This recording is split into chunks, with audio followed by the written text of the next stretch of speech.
If you want to learn how to juggle like a pro, here are 6, 7 easy steps of how to juggle like a pro. Step 1, gather your materials, which are shoes and a ball. Step 2, so when juggling, you want to hit this part of your foot to make you have more control.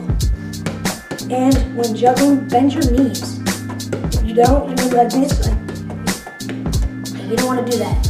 Let the ball bounce and juggle it. Make sure you're doing both feet. Step 4, do the same thing, hit it multiple times.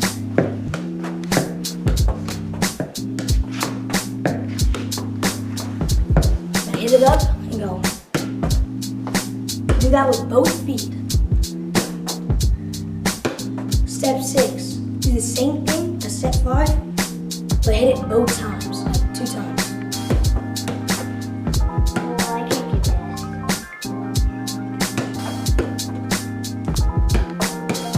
And then you can do like more than 2. So you need to practice for 30 minutes a day, and you can also learn some cool flick ups like this.